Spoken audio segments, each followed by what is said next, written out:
Namaste, everybody. Good to see you all here today. And the countdown has begun for the final experiment. And thank goodness for that. So we have Z with us today. How are you today, Z? Hey, Nach. Hey, everybody. Here we are, Nach. I thought the day would never come, my friend. But yet, here we are on the eve of something.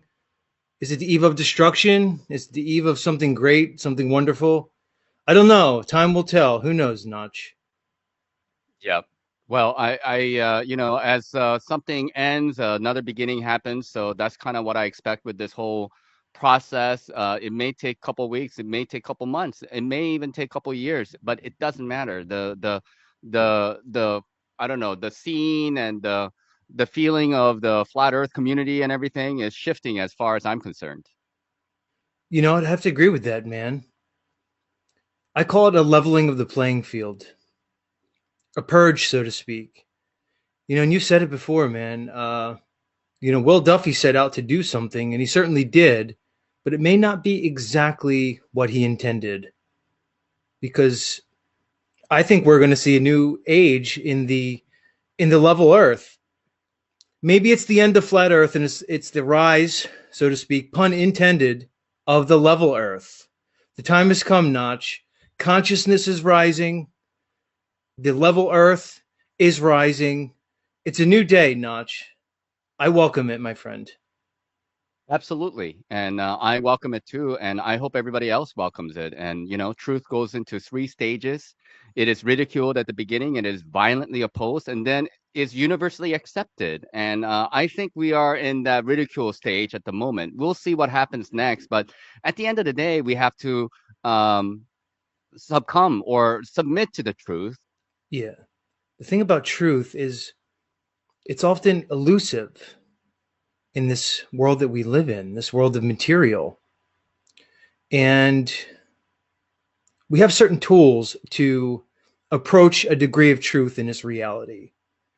Primary amongst those is our sovereign ability for critical thought and the tenets of logic, reasoning, and basically an ability to observe the objective reality around us, the demonstrable reality around us, based on practical demonstration. Now, this is one of the issues that we find with this final experiment. This idea that we have a number of people who have placed theories, presuppositions, conjecture, ideas above the observable, demonstrable world that we inhabit. So, if we're to talk about truth, we need to have a bellwether. We need to have particular standards by which we can approach this truth. So I think as long as we maintain those standards as we go forward, then I think we'll be just fine. But when we have a number of people, some of those embarking on this so-called final experiment, well, then we run into some issues. And that's what we're here to talk about tonight, man. And I don't know, man. There's something in the air, certainly. And about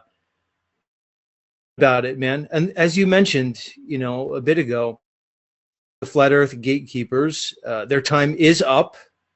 All the signs are there, and I think it's time for the people of truth to stand up at this point. No longer is it about the cult of personality around people. We've seen a movement that since basically 2015 coalesced around a number of individuals here on social media, YouTube primarily.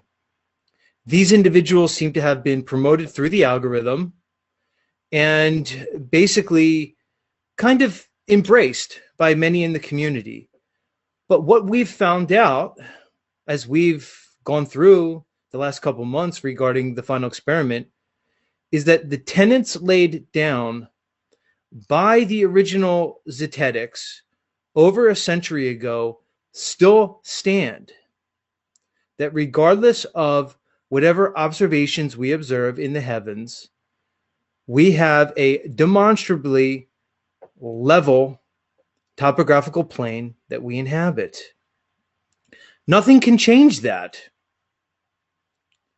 No amount of appeal to authority, no amount of appeal to emotion, appeal to consensus can ever change that. That standing bodies of water, when at rest, lie level always. That includes your tub, your pool in your backyard, the lake down the street, and the Pacific Ocean. It makes no difference. The physics of water do not lie in this world. There's no way around it. Whether or not we notice a celestial antipode on this world, a north-south antipode, whether or not anybody claims that some observation of the sun can override the demonstrably level water matters not. These are the facts. That is the truth. At the end of the day, I have to ask these questions about why are people not talking about the upward vector as an example? Why are people kind of shuffling under the carpet this information that QNV has brought to us about the equinox sun, and that if you have this sun calc data, right, that would already make people think in a particular way about the Antarctic 24-hour sun. But people are still holding on to things, and I get it. I understand that you believe for many, many years that it had to be a particular way, but new information should change that outlook. And that's what we're here to present. As we come to understand and know about this information, we want to share that information with others. And we also think about, wait a minute, I thought that it was like this. I thought it was stationary, but I can't honestly say it's stationary anymore when there is an obvious demonstrable upward vector. I can't say cannot possibly be a 24-hour sun in Antarctica when the sun calc, right? And the data that we observe throughout the world, especially in South America, that counters that narrative of the circling sun on an AE map. With that, we're just trying to be honest. Okay. So if you want to call us shills for trying to be honest, go right ahead. But time will tell who the real shills are. Okay. Well, I think we're seeing who the real shills are. And again, it's a matter of opinion and interpretation. But again, you're right. Time will tell. It's just about the facts, everybody. We spoke about this before, Nach, where we live in a world of seeming paradox, all right? Things that seem opposing, but yet exist simultaneously. But it's only within the abilities of mere humans that these things are paradoxical. We, of course, can't have all the information that's available in this world. We're limited in so many ways.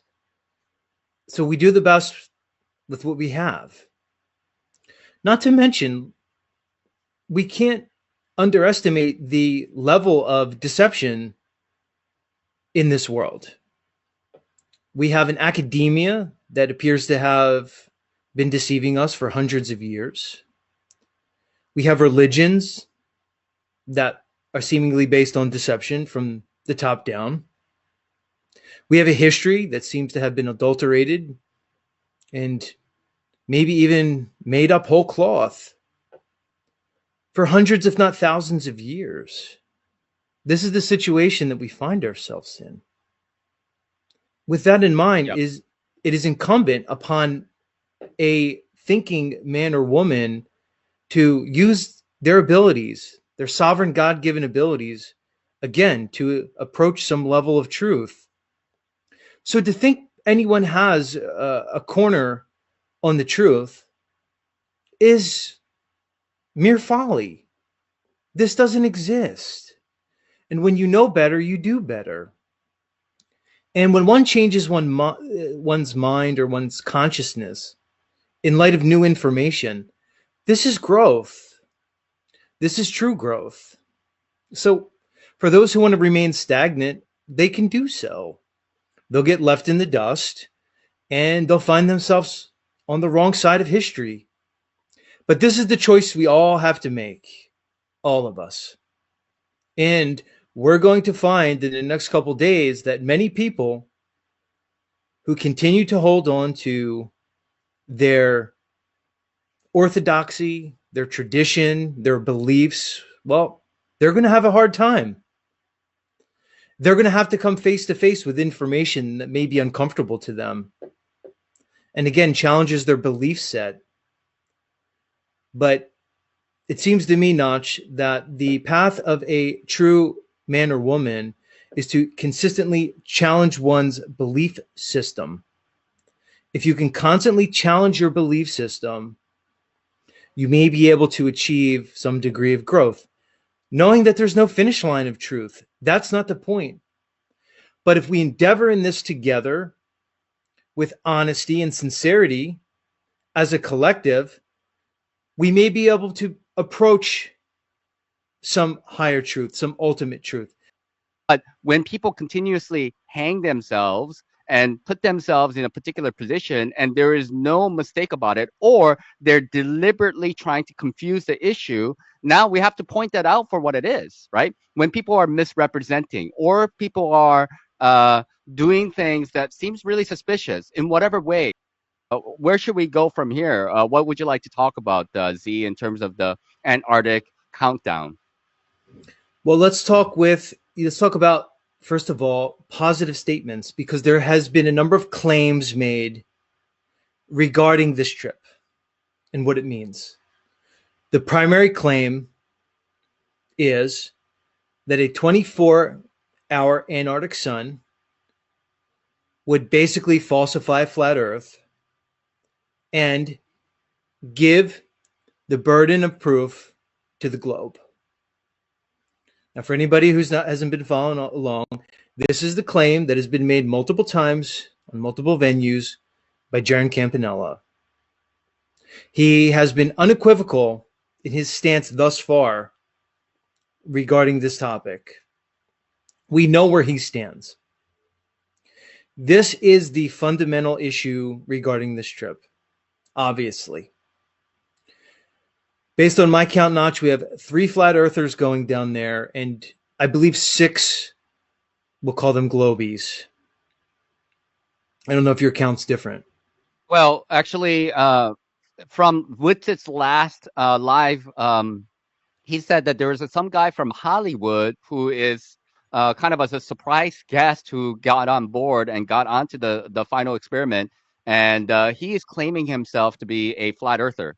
So, but he didn't know. Witzit didn't know whether he was a real flat earther or not. But apparently, he's going to make a documentary. We will see how it pans out. But it's a kind of a mystery surprise guest. You know, we don't know who it is, and just popped onto the scene apparently. So, well, that is potentially interesting, 4. man. Yeah. Potentially 4 flat earthers. Now, to my knowledge, Jaron has been the only one to make such an audacious claim regarding the celestial. Now, we know Austin Witzit has been somewhat equivocal in his stance, but he remains, his position has been firm that regardless of his observation, he feels as though the Earth is still level. Okay. He'll still be a flat earther. All right. I believe he said he would need to question some things and reevaluate some things. Now, what he has changed over time is his expectation regarding the observation. If we recall, some months ago when he interviewed Mr. Will Duffy on his channel, Austin Witzit claimed that he did not expect to see a 24-hour circling Antarctic sun. Recently, on Tim Pool's cast, his claim was that he has no expectation regarding the 24-hour sun. So we did see some movement in his expectation, but not in his interpretation. So again, it stands that Jaron is the focal point of this trip. He's the linchpin because he seems to be the only flat earther who is buying in to the false binary presented by Will Duffy. The false binary that states that there are only 2 options in regard to this world that we live in, either the globe or the AE map with the standard circling celestials and the monopole in the north. This is the binary that was posited by Will Duffy, and this is the binary that Jaron has accepted. This is where I think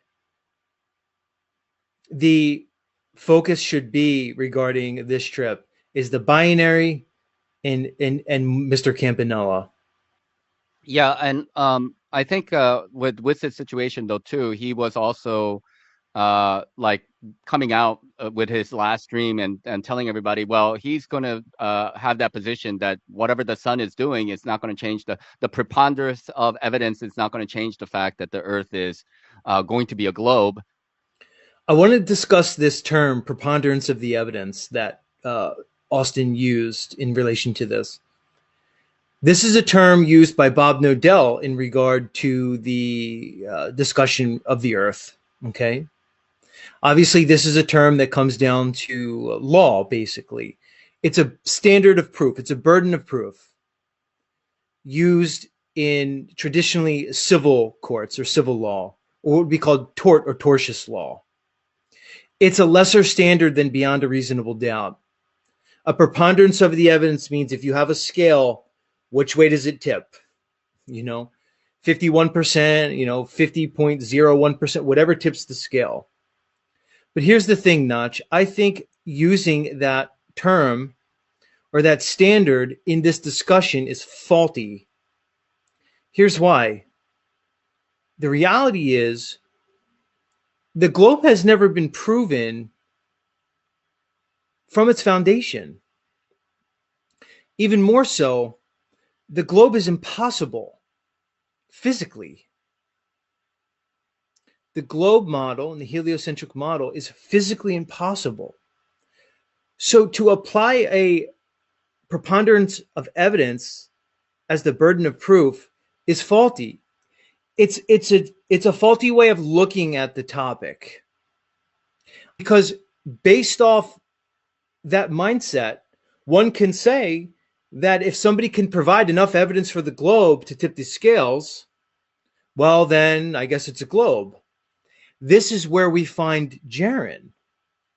See, Jaron claims that this observation is quote unquote mutually exclusive, meaning to say, in Jaron's mind, the scale has been balanced for the 9 to 10 years that he's been a flat earther. He now has positioned this experiment as the one thing that will forever tip the scale in his mind. I worry that Austin is proceeding down that same course, that same road, because he seems to be looking at this from a similar perspective. The reality is the globe's impossible. It's physically impossible for multiple reasons. Oceans cannot convex and bend around a globe. Water cannot stick to a globe spinning with a tangential velocity of 1,000 miles an hour at the equator. You cannot have a pressurized atmosphere adjacent to the vacuum of space, which they say is 10 to the negative 17 torr. These things we know cannot exist. So to give any weight to the globe is completely fallacious. So anyone approaching this mindset really should be scrutinized very closely. And unfortunately, Nach, this is the mindset of the prominent FE gatekeepers from 2015 up until now, plain and simple. 100%. A lot of people might say, or not a lot, but maybe some people will say, well, Jaron is just steel manning their model, and he hasn't really said that that was going to be the case, but it just fits the globe model better, and that is why we are getting it wrong. And let's try to clarify that as much as possible, because like, is that what's happening? Are we representing Jaren, or are we misrepresenting Jaren and what he is saying? Is that the case here? Oh, I think it's quite obviously that that's not the case. And I think Jaren's made it quite obvious. Anybody who would present that as an argument is either disingenuous or not paying attention, or otherwise emotionally connected in some type of parasocial relationship to Jaren. It's an emotional thing at this point for people. And it's infantile and sophomoric, really, Nach, if we're to really categorize it, because it couldn't be further from the truth. Now, the thing that Jaren does so well and so often is to speak out of both sides of his mouth. He speaks in a way where he contradicts himself often. Call it an equivocation, call it what you want. So therefore he can double back, obfuscate, and otherwise cloud the conversation. But again, what does that say about the man? How could he be trusted? How could he be considered as a true voice in this community, at least one that should be paid attention to? I say he certainly cannot. So no, this isn't a steel man. This is his position, and he's been quite firm in his position up until this point. At least in my experience, that is kind of what's happening, as Z has stated that he's muddying the waters a little bit and putting himself out there as if he is the best of the flat earthers and such. And we have only this time to go and see the 24-hour sun, as if this is like it, and there are a lot of people, who are going to still believe that the 24-hour sun in Antarctica is not a possibility. So they only have two options after that. One, it was faked somehow, sun simulator, virtual reality machine, whatever, you name it, it's not real. And whatever data they might bring back is got to be faked. Or another option is that they could be all lying. Lisbeth and Jaren and Whitset, they could all be lying about it. I don't know, maybe like during the nighttime, they're all shivering inside a some kind of a an igloo, and then in the morning they come out and they're like, okay, let's pretend like it's the 24-hour sun. I don't know, I mean, but those are the options. What else do we have, to work with if it cannot possibly be down in Antarctica, the 24-hour sun, right? Well, let's review the evidence. Firstly, we have the things that we can confirm. Then we have the reports that are less clear. What we know for sure is as you cross the equator into the south, the so-called southern hemisphere, during the summer, right around this time of year, the astral summer, we know that from the equator south, the days get longer. We know this. We also know if you go to the southernmost inhabited parts of this world, which would be the southern tip of South America, New Zealand, Tasmania, places like this, we know that right in this time of year, we have a sunrise in the southeast and a sunset in the southwest. Now, under the model promoted by the prominent FE gatekeepers, we know that that observation is impossible in their model, because their model has the sun migrating between the tropics throughout the year. So how can a sun that only reaches as south as the Tropic of Capricorn rise in the southerly direction and set in a southerly direction if you're south of the Tropic of Capricorn? But yet we know this happens. This is confirmed, not only through the SunCalc data, but through observations within the FE community. What else do we know? We know that in 1898, there was an expedition to Antarctica one of the first in the modern era, at least. Whether the Phoenicians or anybody else went down there at some point, Nach, we won't know. But we know that in 1898 there was an expedition to Antarctica that was at least approaching the 80th south parallel, where you would be able to see the circling sun at least part of the year. And it was reported by multiple men aboard that ship that there was indeed what they called a midnight sun, and it didn't set over a course of 24 hours.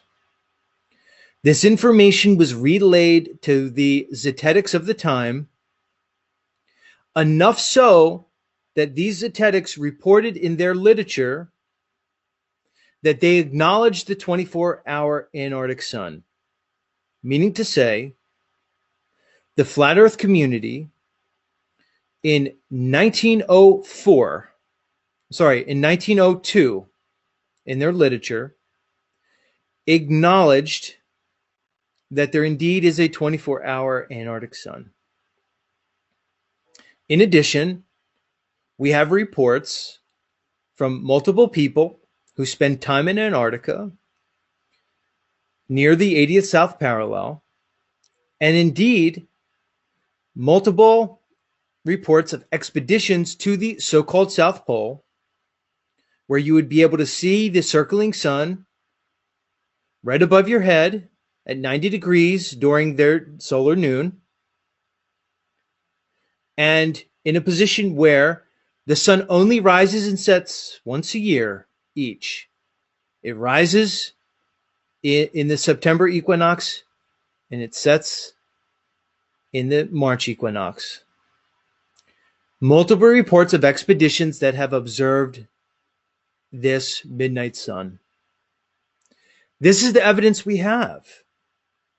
Now we have our three flat earthers going down there. So to get back to your statement, those who would say at this point that this is being faked or lied about, or there's some conspiracy about the 24-hour sun, well, I would say that the evidence is lacking regarding that position, and quite strong regarding the position that we hold, that there is very likely this 24-hour astral sun. So where does it always, it comes back to where it always does, Nach. The evidence, plain and simple.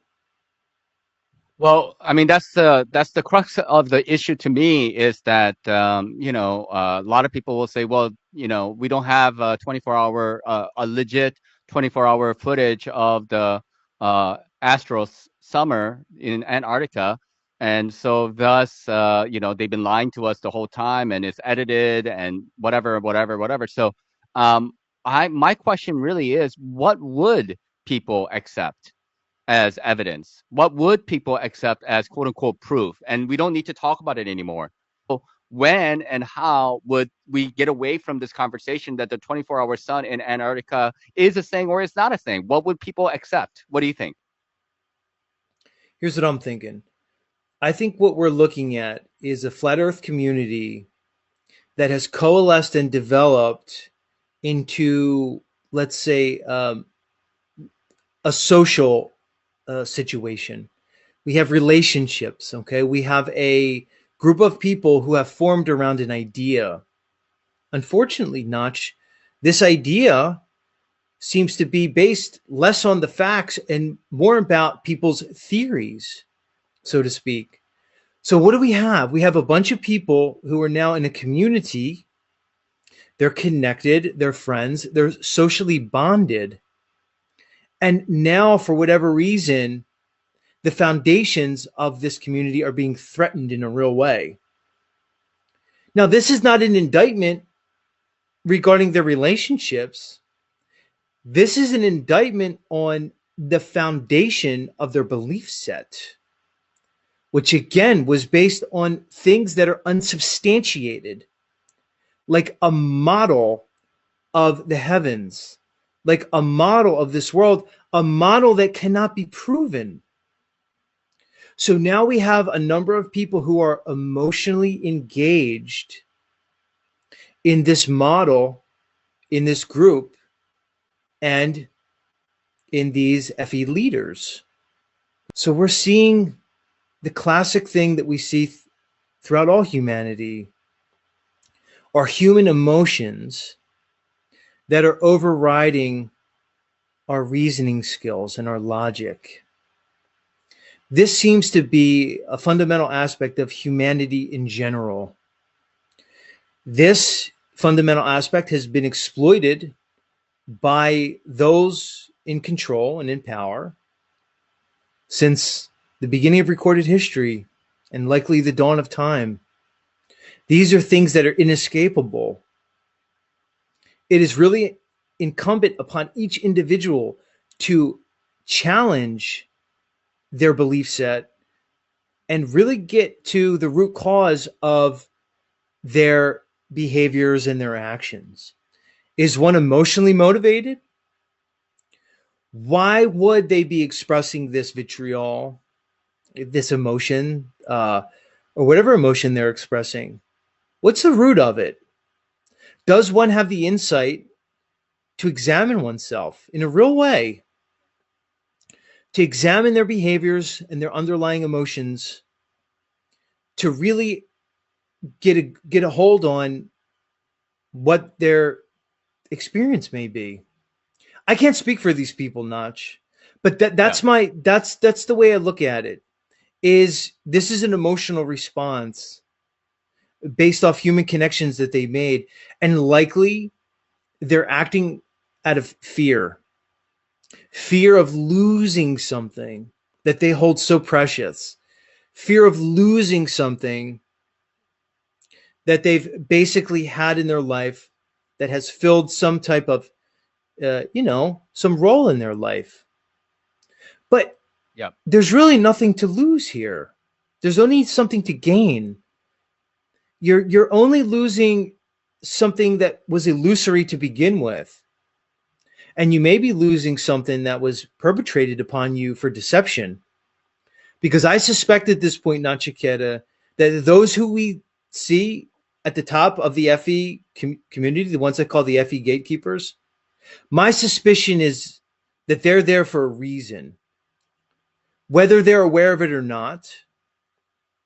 And it appears now that we've looked at a flat earth community that has been potentially instituted as a psychological operation to obscure the real truth.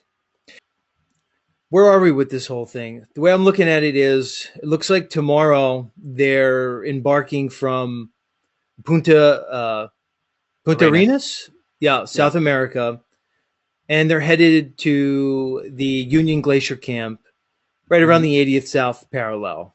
Now, Jaron has reported to us that based on the timing of their trip, that he will know the result before he lands.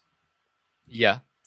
Okay, because as they're flying, if he sees the sun deviate in the direction that we think it will, he's going to have a pretty strong idea of what that sun's going to do. Now, the interesting part is how that's going to play out. And that's the unknown here, is how that observation is going to play out. Now, what do we know? You mentioned that they're bringing a supposed Hollywood flat earther down. Highly suspicious. Yep. But what we know for sure is that the producer of the Candace Owen show will be on this. One Mr. Mark Harmon. Mark Harmon, who we know is not a flat earther. Now, that alone, I think, is quite consequential, because we know that Candace Owen has a huge platform. And at this point, I don't even think we can call her alt-right, because we're at a point now, Nach, which I think we saw after this last, U.S. presidential election, that the mainstream media is pretty much defunct at this point. We're looking at a new media. Elon Musk has rose to an astronomical degree of prominence with his relationship with Donald Trump, his purchase of Twitter, and et cetera, et cetera. We see the landscape changing with the Joe Rogans of the world, and et cetera, et cetera. Candace Owen is approaching the level of a very very mainstream media source at this point. We have her producer not only involved in this, he's physically going on this expedition with an obvious globe bias. So I think the possibilities regarding the media fallout are endless. And I do think this is going to make quite a splash in the media. It may start out slow, but I think it will catch on over time where, you know, we're really going to, I think we're going to see this. Now, and obviously this is not unknown to the participants of this trip. Meaning to say Jaron and Whitsitt, which again makes one question their intentions. Because as bad as they may look to the hardcore FE community, like us and others, that is basically the cost of whatever newfound, call it fame, call it attention, that they're very likely going to receive. This could push either of them over the edge in terms of social media prominence, particularly Jaron. If Jaron truly disavows the flat earth, even if he does so in a qualified way, I believe this will open up many avenues for him because he knows all the FE talking points. He becomes the guy who was amongst the prominent FE content creators who basically then disavows it. I think Jaron has endless personal financial opportunities to be gained from this expedition. And I think that cannot be overlooked. And I think in some ways that makes him compromised. Hmm. Well, I mean, okay, let's just consider that to be a possibility because, like, people will say those are fighting words. I mean, you're saying a flat earther, a prominent flat earther like Jaron, who's been, talking about NASA lies and, other flat Earth clues and such for on nearly 10 years since 2015. He's been doing this early on 2015. And remember how he became a flat earther? They just looked out the window. Him and his wife, Missy, were looking out the window and it looked flat. And then all of a sudden they became flat earthers. It probably had nothing. There seems to be a divergence that's happening, especially these days, and people are going to have to um, follow their reason and follow their logic and to ask themselves what is more reasonable, what is more logical, right? Because they're mutually exclusive, uh, positions, right? Like on an AE map, the sun circles or it does not, or sun is a kind of a mystery. Those cannot work together, right? As an example, either the Earth is stationary and objects fall to the ground, or there's an upward vector. Those two cannot coexist together. So within even the flat Earth cosmology of the flat Earth versus the level Earth, there is a diametric opposition that is starting to occur, and like let's just say it for what it is. We are a part of that. We are a part of that opposition. We're going against the grain, right? And some people are going to be on board with it, and a lot of people are going to hang on until the truth becomes overwhelming and obvious, just like the flat Earth movement. Perhaps that is something that can be expected in regards to the level Earth in the 5 years or 10 year span, maybe even quicker. I don't know. Well, certainly. I wanted to bring it back to something you said about Jaron looking out the window and noticing it's flat. Basically, his beginnings into this journey regarding the FE topic. He mentioned on his recent interview with Jason Lindgren that if he had known about the 24-hour astral sun, he would not have become a flat earther. He said this. Well, what can we imply from that? If he observes the 24-hour sun, he's no longer a flat earther. So, in the beginning, if he had been presented, based on his own words, with the Antarctic observation, he claims he never would have gone down this road. So, That's an insight into Jaren's mindset and an insight into his journey here. Regarding the level Earth, or let's say the upward vector, again, and I liked your analogy back to when one first is challenged with the globe lie and the idea that we live on a level topographical plane. One is faced with a number of, let's say, cognitive, intellectual, and emotional responses. A lot of it is, again, lacking a degree of reason and logic. One of the primary impediments to understand the upward vector is simply plain old incredulity. The idea that it's so outlandish, that it's so against one's paradigm, that it's almost impossible to embrace.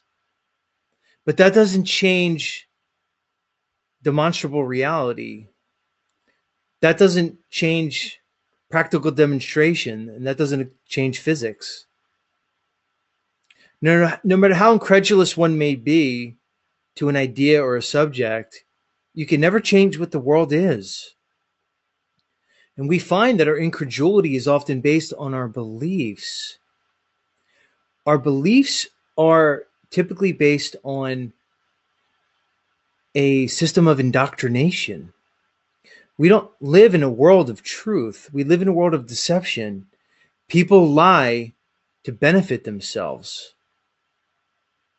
When we develop neurologically, when someone is a child, their mind, their consciousness, their anatomy and physiology is primed to absorb information, copious amounts of information. We also find that when one reaches a certain age, around adolescence, this ability is lessened. The anatomy and physiology becomes somewhat less flexible, less primed, less plastic, neurologically, which is just a physical correlation to our ability to think.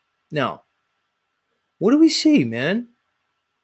We see indoctrination from the very beginning, through the education system, through media, movies, children's books. We see a society who's been indoctrinated,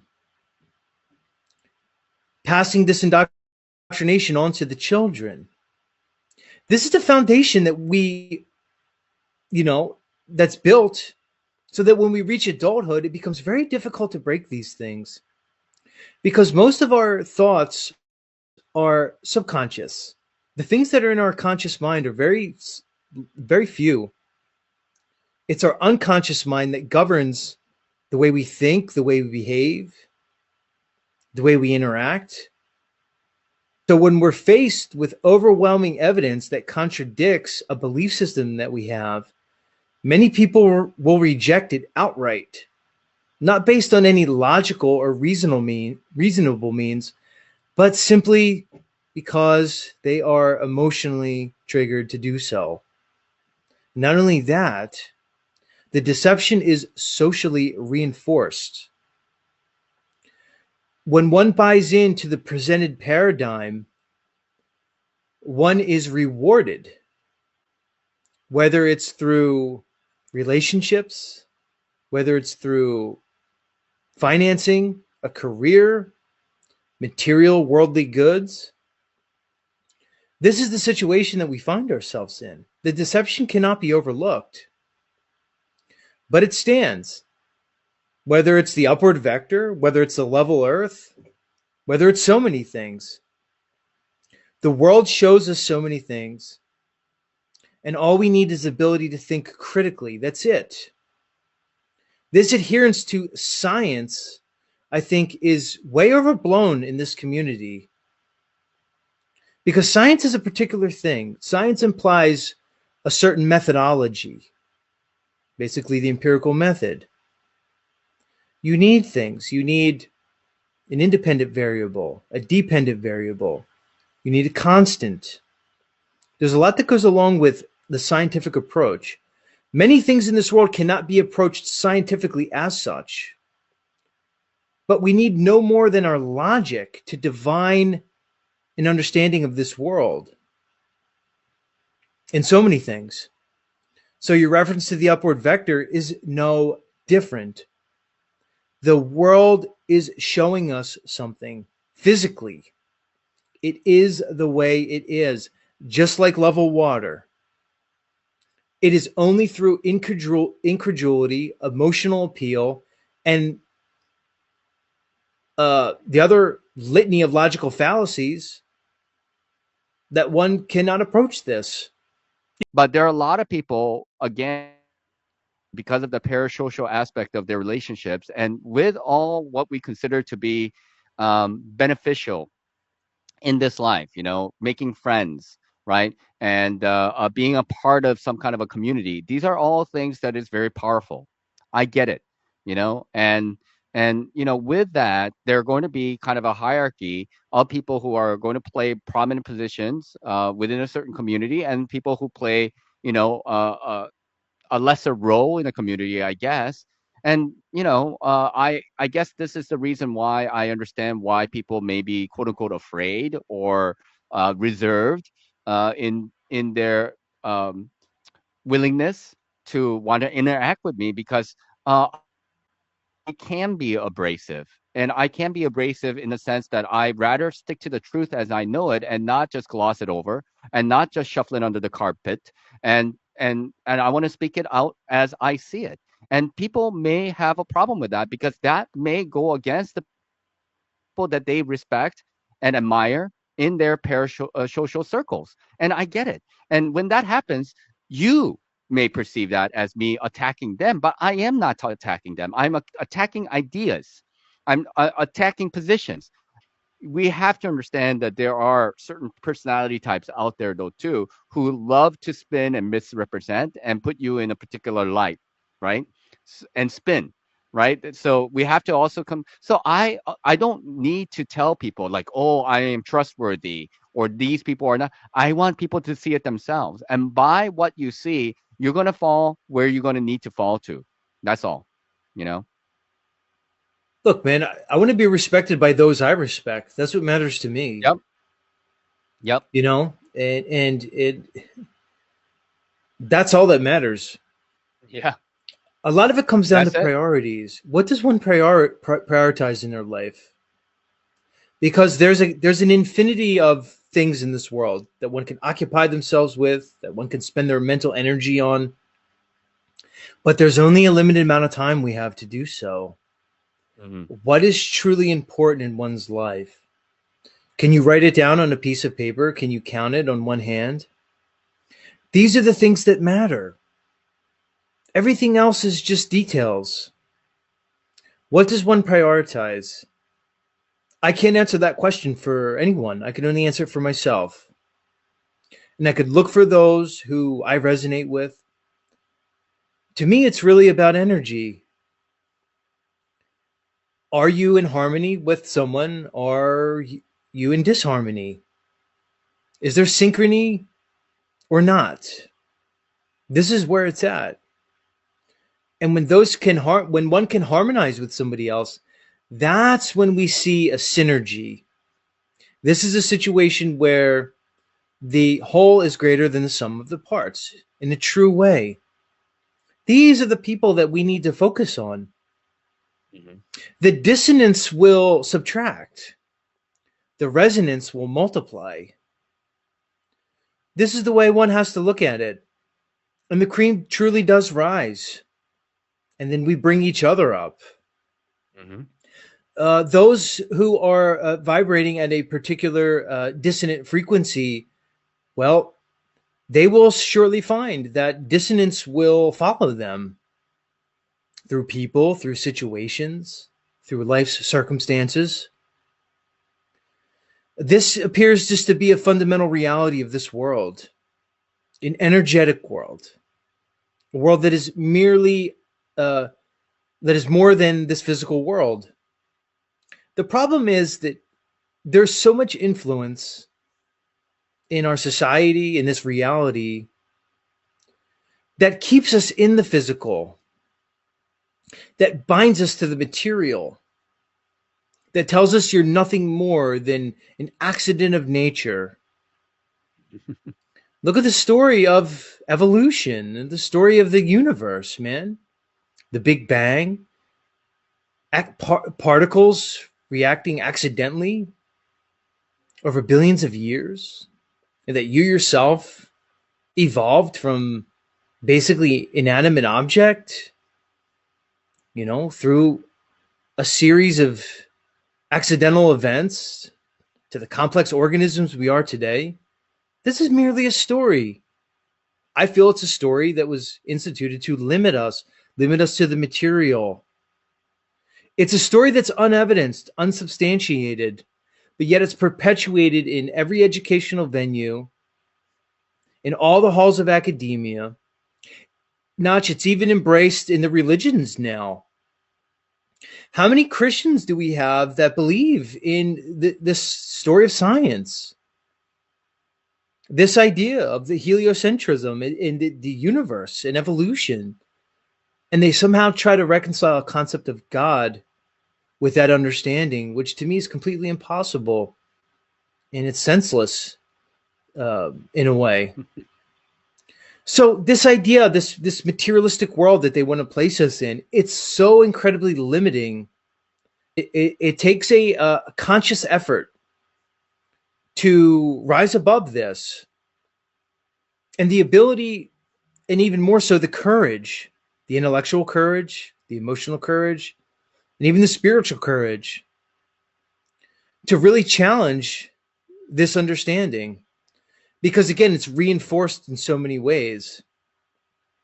It truly takes a rebellious spirit to do so, which interestingly enough, that was the message of all the great minds, the spiritual leaders throughout time. It was a rebellious attitude. It was an attitude that was so counter to this world. But yet we have these religions that co-opted this message and incorporated it into this worldly, secular understanding. This is the problem. This is the problem that we see throughout society. We see it through people. And it's their loss because they're basically condemning themselves to the material world. And getting back to what you were saying before, about communities and how people, maybe attach to particular ideas and beliefs. It's only when we let go of the things that are no longer serving us that we make room for the things that can actually benefit us and help us grow. There's some degree of a zero-sum game when it comes to that. Again, because we live in a finite world, only so much time, only so much energy. Choices must be made. Again, if we look at the fundamental principles known throughout the occult mystery schools, the secret brotherhoods, we find this energetic understanding and we find this idea of opposites. So we have to understand this. We can't have it all the time. We must make choices, and each choice has a consequence, a real physical and metaphysical consequence that cannot be escaped. So as far as like what my journey has been in trying to decode and understand what I have come to like see regarding the controllers and people, there's a kind of a dance that's already happening with the people who are under the programming and the people who are programming, right? And it's a constant like, you know, shifting of trends, and then it's like, okay, now they're going to buy this and they're going to buy this, and it's like them being aware of where human consciousness is, and then kind of like kicking that goalpost a little bit further down, or adjusting in a proper way for the Overton window. So too many people are not going to buy that anymore, so we're going to have to shift that Overton window, but we don't want to get it too far ahead. We want it exactly at this specific point, because we don't want certain truths to be out for whatever reason. And there is a kind of a concerted effort. There is a kind of a meticulous effort to control humanity and what humanity can think about and what they should not think about. Okay, trying to push that to the very limit of what is acceptable in terms of a conversational piece is not an easy thing. So it seems like to me that there is kind of a gradation of people who are willing to talk about some things, but not willing to talk about other things based on these so-called values that they have. Like you said, the Overton window, where again, if enough people accept it, if there's consensus, then there's a degree of comfort for those to embrace this new understanding. But somebody has to pioneer particular ideas. And again, it likely comes down to personality types and a degree of courage with these things. And again, so many things are known, I believe, by those in power. Because knowledge is power. Knowledge is the ultimate power. Why would they present this information to us? Maybe they shouldn't. If knowledge is so powerful, imagine if certain people had it. You maybe have to earn knowledge. Maybe it's not so easy. Maybe you must sacrifice something for knowledge. Maybe that's just the way it is. Maybe it shouldn't be easy. Why does it fucking matter at all? That's the question. Why does it matter for anybody? And who am I to tell you or anybody that it matters? It matters to me. Well, that's the big question. The why does it matter? I've often said this. I don't know how to answer that question for anybody. Maybe there's no answer to that question. Maybe if you're asking that question, then you get your own answer. Because the why does it matter should be implicit. You're basically saying, what does truth matter? Now, we can have a philosophical argument regarding that. Does truth matter? Should it matter? And why? But I don't know how to answer that. Why does it matter? Because it's why does truth matter? I mean, without truth, where is one?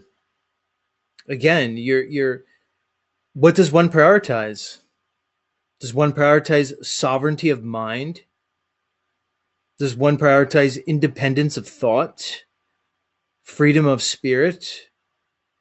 If one doesn't prioritize those things, then I guess that's their choice. But to me, that's the slippery slope to despotic control and tyranny.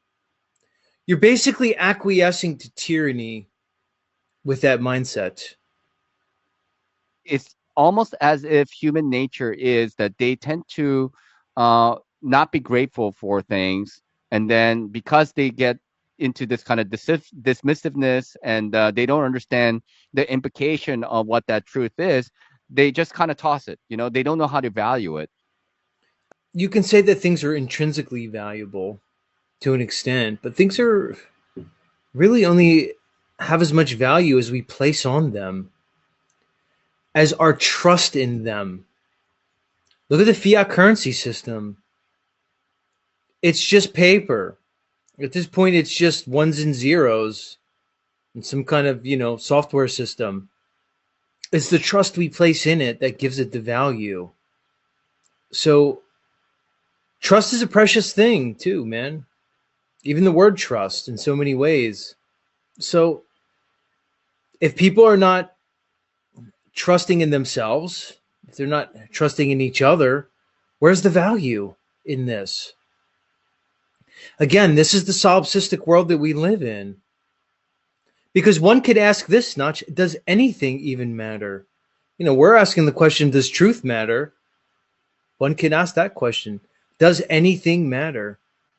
Solipsism, nihilism. Unfortunately, this is the world we're in. Because I believe we've been engineered to basically have no understanding of God or source or creator. If you look at the Declaration of Independence here in the States, whether or not one chooses to give credence to it, it states that our Liberties come from the Creator. We have unalienable rights that come from the Creator. All right. So, what happens if you have a society that has no concept of a creator? You basically have a society that has no concept of rights, liberties, or freedoms. Again, a society that's ripe for control. I believe humans have a inherent ability to understand God. I think we have a godly understanding by our very instinct. And I think it takes a very dedicated effort, much like the indoctrination and the control system that we see through the social engineering and etc., to basically cancel out an idea of God, because I think it's so strong in us.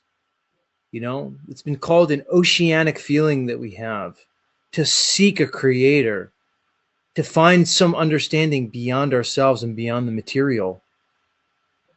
But we have a society today that simply has no godly understanding.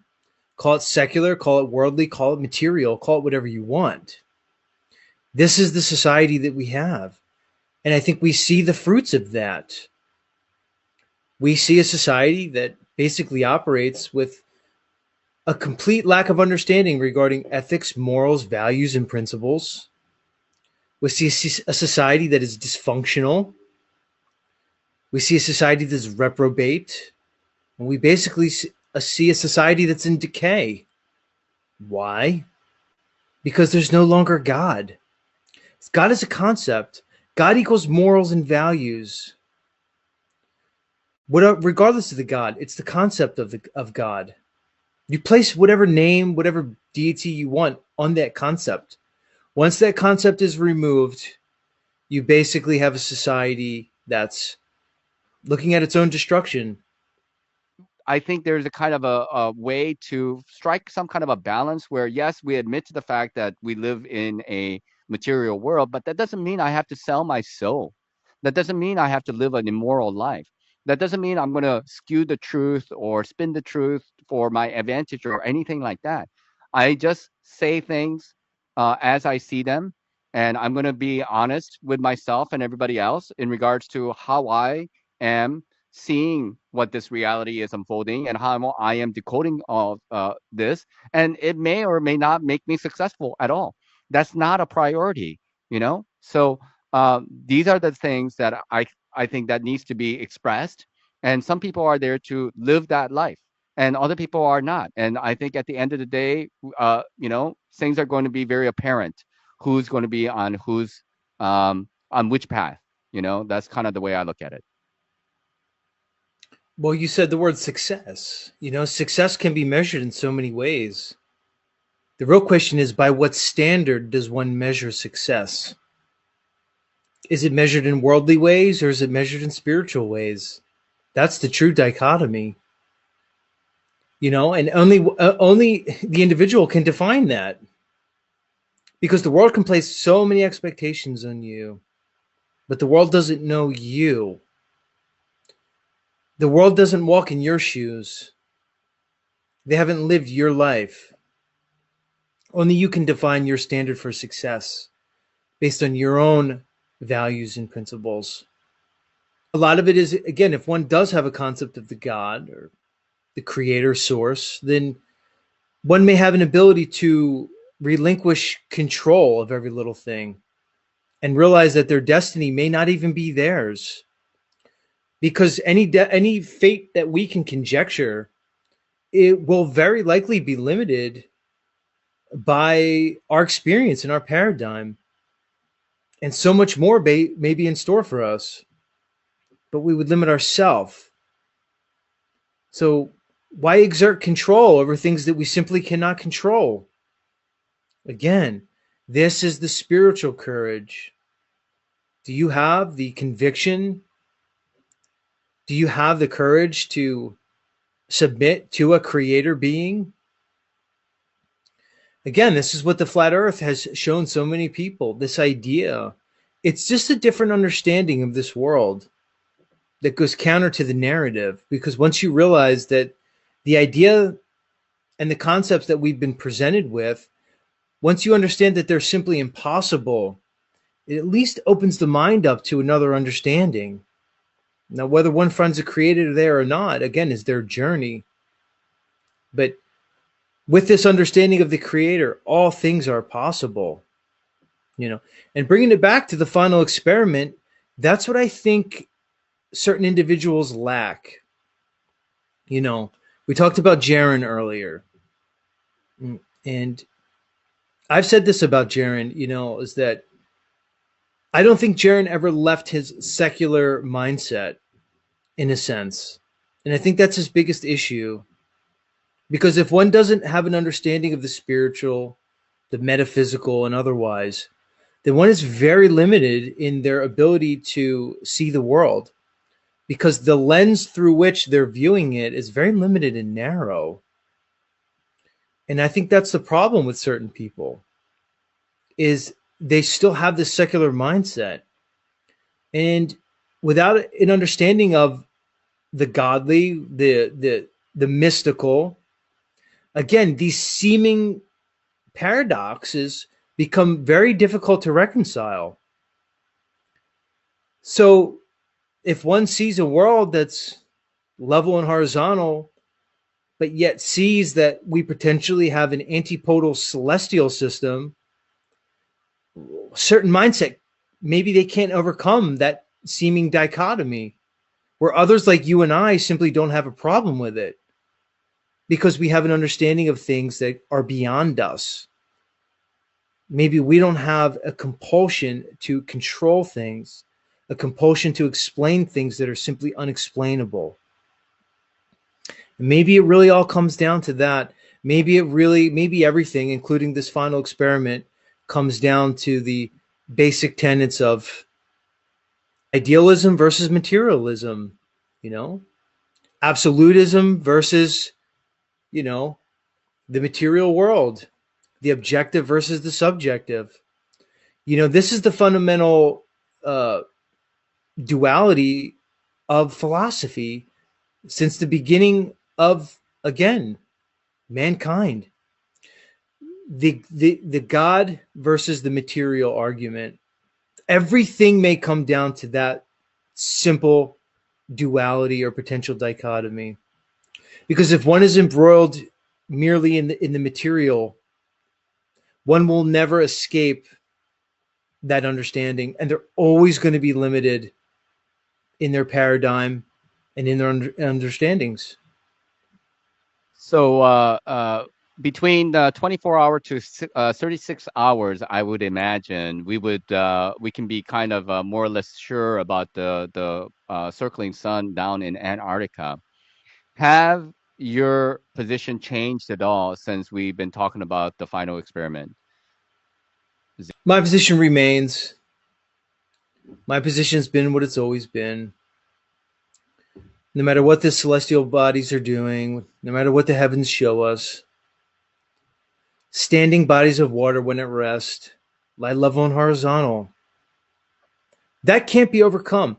You see, and that's not a religious dogmatic perspective. That's what the world evidences. That's what it shows. The globe is So impossible. are you a flat Earth forever person? I'm flat earther. I think until somebody can show me otherwise. Here's what I'll say, Nach. Again, the globe, the heliocentric model, it's simply impossible. For somebody to go back to the globe based on a celestial observation, to me, is the height of logical fallacy. Because they're merely going back to consensus. That's all. Mhm. So, what percentage chance would you give for that the sun setting in Antarctica? Would you give it any percentage at all?